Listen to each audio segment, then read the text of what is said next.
Bismillahirrahmanirrahim. Assalamualaikum warahmatullahi wabarakatuh. Kembali lagi dengan saya Siti Afidatul Khotijah akan menjelaskan mengenai akuntansi. Kita sudah memasuki bab 5, yaitu tentang akuntansi untuk operasi perusahaan dagang. Nah, ini sudah memasuki ke part 2, yaitu kita akan membahas tentang bentuk laporan laba rugi. Nah, laporan laba rugi ini apa? Laporan laba rugi merupakan sumber informasi utama untuk mengevaluasi kinerja perusahaan. Nah, kinerja perusahaan ini bisa dilihat dari laporan laba rugi, karena isi dari laporan laba rugi ini berupa pendapatannya perusahaan dan juga beban-beban yang dikeluarkan oleh perusahaan. Nah, formatnya dirancang untuk membedakan antara berbagai sumber pendapatan dan juga beban-beban.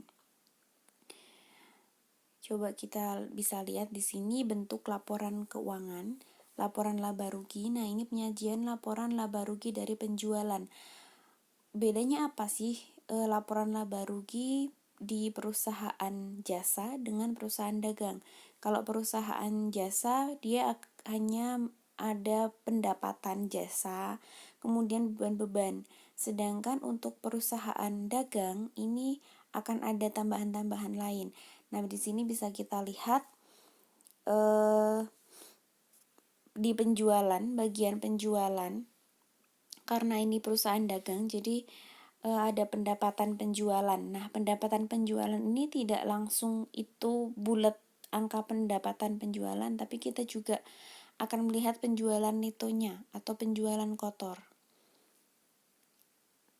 Di sini ada poin penting penjualan neto. Jadi stepnya adalah kita mencari dulu penjualan netonya. Rumusnya dari pendapatan penjualan. Jadi semua pendapatan dari penjualan dikurangi dengan retur dan potongan penjualan dan juga diskon penjualan.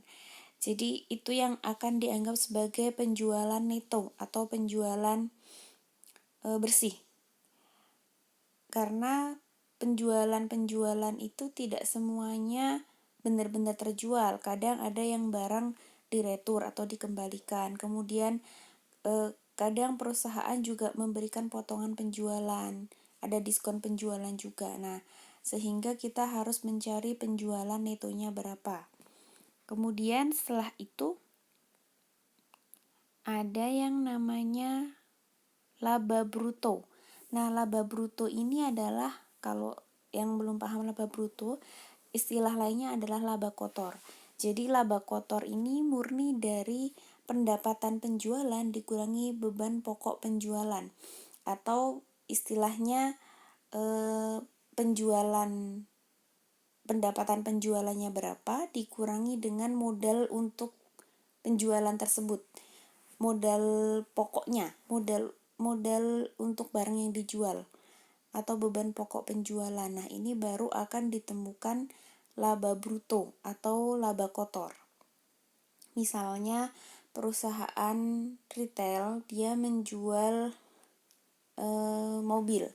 Nah, perusahaan ini membeli mobil dari pabriknya berapa, kemudian dia jual. Nah, beban pokok penjualan ini adalah modal pas dia beli mobilnya itu masuknya ke beban pokok penjualan. Jadi di sini masih diketemukan laba bruto atau laba kotornya perusahaan. Nah, selain beban pokok penjualan, ternyata masih ada beban-beban yang lainnya juga. Jadi perusahaan dagang itu tidak hanya menanggung dari modal pokoknya saja, tapi dia juga menanggung beban-beban lain seperti beban administrasi, beban listrik, beban air, beban telepon, dan lain-lain. Nah, nanti kita akan bahas lebih lanjut. Kemudian selanjutnya, setelah kita menemukan laba brutonya perusahaan, baru kita akan bisa melihat di sini ada tingkat laba bruto. Jadi tingkat laba bruto perusahaan, biasanya kalau kita menganalisis suatu laporan keuangan, kita akan melihat berapa tingkat laba brutonya. Jadi berapa sih laba dari penjualan barang tersebut itu di luar biaya-biaya administrasi. Nah, kalau lihat dari contoh ini, laba brutonya 144.000 euro, kemudian penjualan netonya, penjualan kotornya, penjualan bersihnya 460.000 euro. Jadi bisa dilihat tingkat laba bruto perusahaan adalah 31,3%. Nah, ini tingkat laba bruto yang salah satu angka yang sering dilihat oleh analis keuangan. Dia akan melihat laba bruto suatu perusahaan. Kemudian selanjutnya beban operasi. Nah, beban operasi ini adalah beban-beban yang dikeluarkan oleh perusahaan untuk operasionalnya perusahaan. Jadi di luar dari beban pokok barang yang dijual. Di sini contohnya beban operasinya terdiri dari beban gaji, beban utilitas, beban iklan, beban penyusutan, dan lain-lain. Nah, nanti total dari beban operasi berapa, dikurangkan dari laba bruto, kemudian akan diketemukan laba dari operasi perusahaan.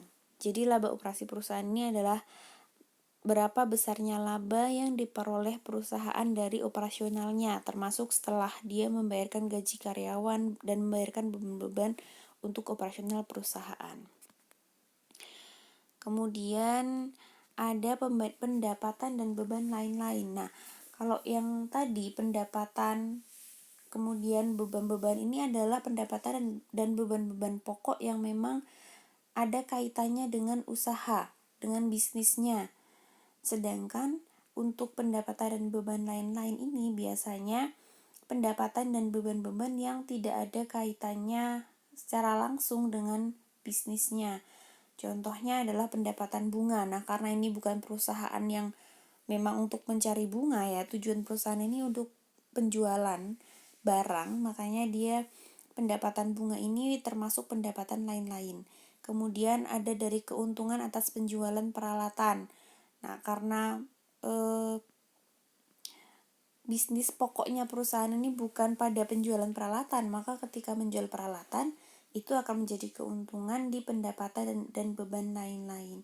Kemudian ketika ada kerugian juga tapi bukan dari akibat operasionalnya perusahaan yang secara inti, maka dia akan masuk ke pendapatan dan beban lain-lain juga. Ini contoh beberapa transaksi yang bisa masuk ke pendapatan lain-lain dan beban lain-lain. Contohnya adalah pendapatan bunga, kemudian pendapatan dividen. Itu juga bukan bisnis pokoknya perusahaan, maka dimasukkan sebagai pendapatan lain-lain. Kemudian pendapatan sewa dan keuntungan. Nah, pendapatan sewa ini juga bukan. Misalnya ya, kita lihat Indomaret yang sering kita temuin. Indomaret itu bisnis utamanya adalah jual beli barang. Tapi di sisi lain, Indomaret ini juga terkadang menyewakan teras atau di depan gedungnya itu untuk disewakan kepada outlet-outlet kecil, orang yang mau berjualan. Nah, itu nanti si penyewa akan membayarkan uang sewanya ke Indomaret. Dan itu dianggap sebagai pendapatannya Indomaret. Tapi pendapatan hasil sewa ini bukan merupakan pendapatan dari bisnis utamanya si Indomaret. Makanya dia akan masuk ke pendapatan lain-lain. Kemudian keuntungan dari penjualan properti, pabrik, dan peralatan. Kalau ada penjualan peralatan-peralatan perusahaan, dia juga akan masuk ke pendapatan lain-lain. Sedangkan di sisi beban, contohnya adalah kerugian kecelakaan. Jadi misalnya ada suatu kecelakaan yang tidak ada kaitannya dengan bisnis utama perusahaan, maka dia masuk ke beban lain-lain. Kemudian kerugian dari penjualan dan pengabaian properti, pabrik, dan peralatan, dan juga ketika ada kerugian dari pemogokan oleh karyawan dan pemasok. Nah, ini juga akan masuk ke beban lain-lain. Kemudian selanjutnya beban bunga. Jadi setelah pendapatan dan beban lain-lain, di sini ada pengurang juga yaitu beban bunga. Beban bunga ini biasanya muncul karena memang akibat dari adanya hutang perusahaan ke pihak luar yang di situ berbunga. Kalau hutangnya kepada supplier itu biasanya tidak berbunga, hutang dagang ya istilah akunnya. Tapi kalau hutangnya ini adalah hutang jangka panjang, wesel, hutang ke bank, hutang ke kreditor yang lain gitu, biasanya akan ada bunganya, jadi nanti masuk ke beban bunga. Nah, yang terakhir adalah laba neto atau laba bersih. Jadi setelah semuanya ditambahkan dan dikurangkan, maka di akhir kita baru akan mengetahui berapa laba bersihnya perusahaan. Nah, sekarang ke bentuk laporan keuangan. Laba rugi komprehensif. Nah, contoh dari item laba rugi komprehensif termasuk penyesuaian terhadap aset program pensiun, keuntungan dan kerugian atas penjabaran mata uang asing, dan keuntungan dan kerugian yang belum direalisasi atas jenis investasi tertentu. Ini merupakan akun-akun yang masuk ke laba rugi komprehensif. Jadi ketika sudah diketahui laba netonya perusahaan, di sini contohnya 31.600 euro. Kemudian ada penghasilan komprehensif lain. Contohnya adalah keuntungan akibat pemilikan yang belum direalisasi atas efek investasi. Nah, ini masuk ke laba rugi komprehensif. Baru akan diketahui laba rugi komprehensif akhirnya berapa. Nah, dilaporkan dalam laporan gabungan dari laba neto dan laba rugi komprehensif atau dalam daftar terpisah yang hanya melaporkan laba rugi komprehensif. Jadi, laba rugi komprehensif ini bisa dilaporkan digabung dengan laporan laba rugi atau akan ditulis secara terpisah. Itu menjadi pilihan perusahaan. Kemudian selanjutnya ke laporan keuangan yang lain, yaitu laporan posisi keuangan. Apa perbedaan laporan posisi keuangan perusahaan jasa dan perusahaan dagang? Kalau kita lihat di sini, dari sisi aset itu ada properti, pabrik, dan peralatan. Mungkin di laporan di perusahaan jasa juga ada, tapi pabrik tidak ada ya. Biasanya hanya properti, peralatan mungkin ada, tapi untuk pabrik biasanya tidak ada. Kemudian aset lancarnya berupa asuransi dibayar di muka, ini masih sama persediaan. Nah, inilah salah satu akun yang membedakan antara laporan laba rugi, laporan posisi keuangan perusahaan jasa dan juga laporan posisi keuangan perusahaan dagang. Kalau di perusahaan jasa tidak ada persediaan karena dia memberikan jasa, tapi di perusahaan dagang dia akan ada persediaan karena perusahaan dagang ini akan membeli barang dari pabriknya gitu, atau dari pihak yang sebelumnya, kemudian akan dia jual ke masyarakat atau ke pelanggan yang lain gitu. Makanya perusahaan dagang harus punya stok atau persediaan. Nah, ini contoh soal. Di sini ada daftar akun dari neraca saldo, dari saldo neraca yang telah disesuaikan untuk perusahaan dagang Gorman Company. Nah, di sini diminta tunjukkan pada laporan keuangan mana, apakah laporan laba rugi, laporan posisi keuangan, atau laporan saldo laba, dan berdasarkan klasifikasi apa masing-masing akun berikut akan dilaporkan. Nah, di sini ada utang usaha. Utang usaha itu berarti masuk ke laporan posisi keuangan ya. Ini semuanya mungkin sudah bisa. Ini juga hampir sama masuknya ke bagian mana. Kita langsung lanjut saja ke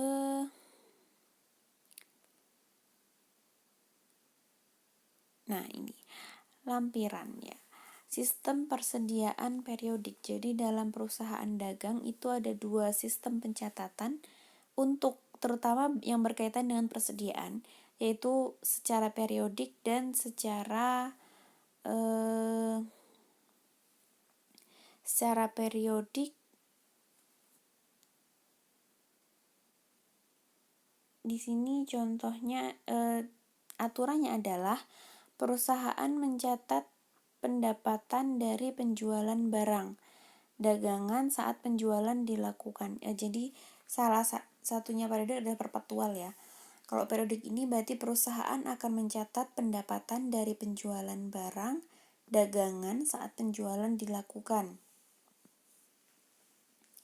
Kemudian tidak mencatat beban pokok penjualan saat penjualan dilakukan. Jadi ketika penjualan dia hanya mencatat berapa yang dijual saja. Kemudian perusahaan menghitung persediaan fisik pada akhir periode untuk menentukan biaya barang dagangan yang ada dan juga beban pokok penjualan selama periode berjalan. Kemudian mencatat pembelian barang dagangan di akun pembelian, retur dan potongan pembelian, diskon pembelian, dan biaya pengiriman barang dicatat dalam akun terpisah. Nah, kalau kita melihat dari ciri-cirinya, istilahnya aja periodik. Berarti perusahaan ini akan menghitung berapa beban atau berapa penjualan yang telah dilakukan itu secara periode. Berarti periodik, misal sebulan sekali. Nah, ketika menjual barang, dia hanya akan menghitung berapa yang dijual, gitu saja. Tapi dia tidak akan mencatat pada jurnal berkaitan dengan harga pokok penjualannya barang yang dia jual.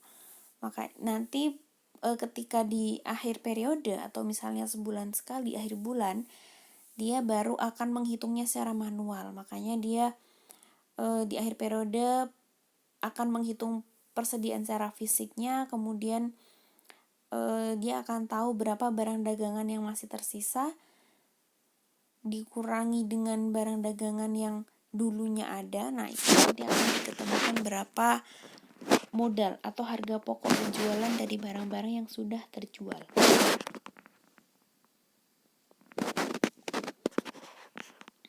Ini menentukan beban pokok penjualannya. Jadi setiap akhir periode perusahaan akan melakukan perhitungan seperti ini.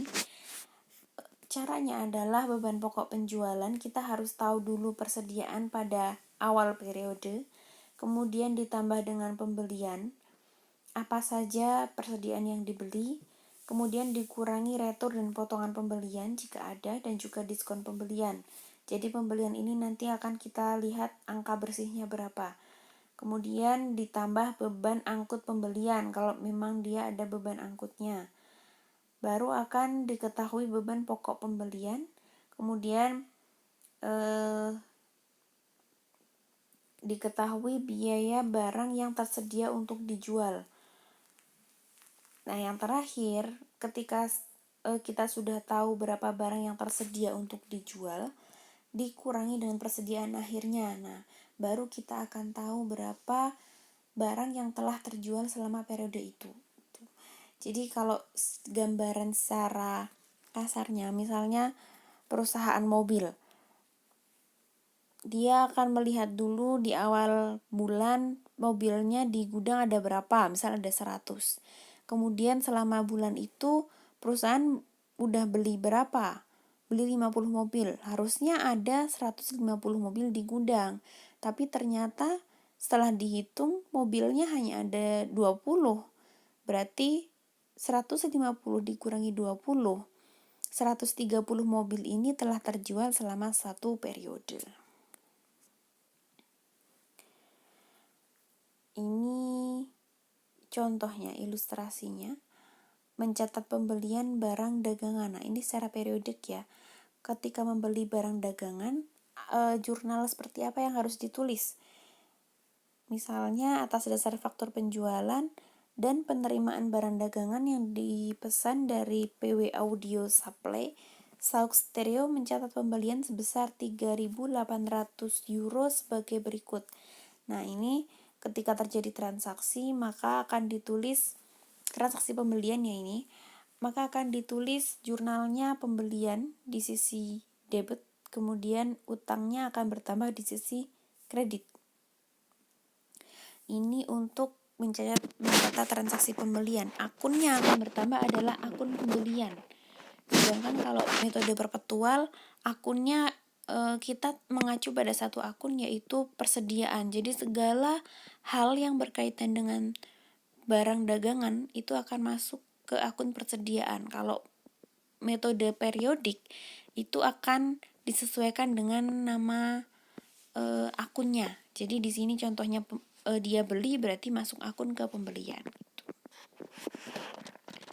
Kemudian untuk biaya pengiriman, jurnalnya adalah dia akan sesuai dengan kegiatannya. Karena memang dia ada biaya pengiriman, maka dia akan menuliskan jurnalnya beban angkut pembelian atau biaya transportasi dan juga kas.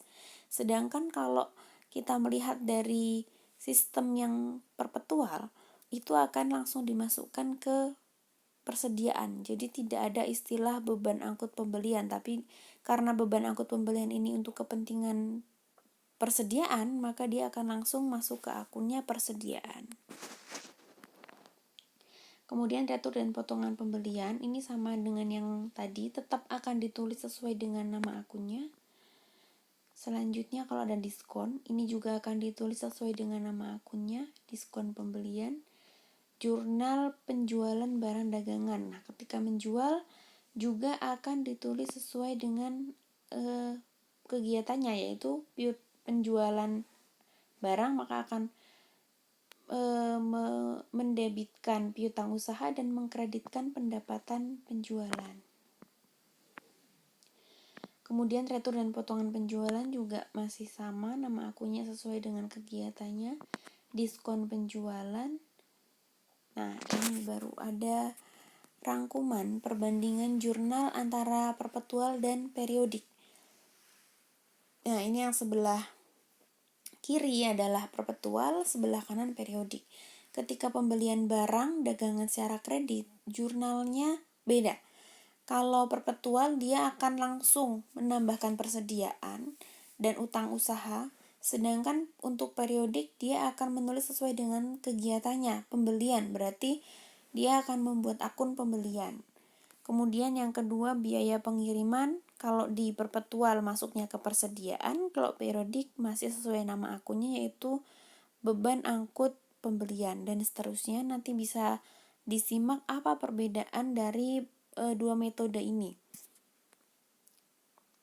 Ini juga masih lanjutannya, perpetual versus periodik.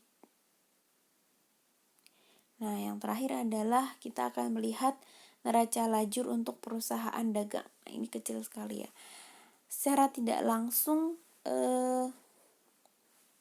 akun-akun yang berbeda antara perusahaan dagang dan perusahaan jasa itu pasti akan berkaitan dengan barang yang diperjualbelikan. Misalnya di perusahaan dagang nanti akan ada akun persediaan. Kemudian akan ada juga, kalau pakai sistem periodik berarti nanti akan ada juga beban angkut, diskon penjualan, dan seterusnya. Oke, saya rasa cukup penjelasan berkaitan dengan laporan laba rugi di perusahaan dagang. Terima kasih atas perhatiannya. Kurang lebihnya mohon maaf. Wassalamualaikum warahmatullahi wabarakatuh.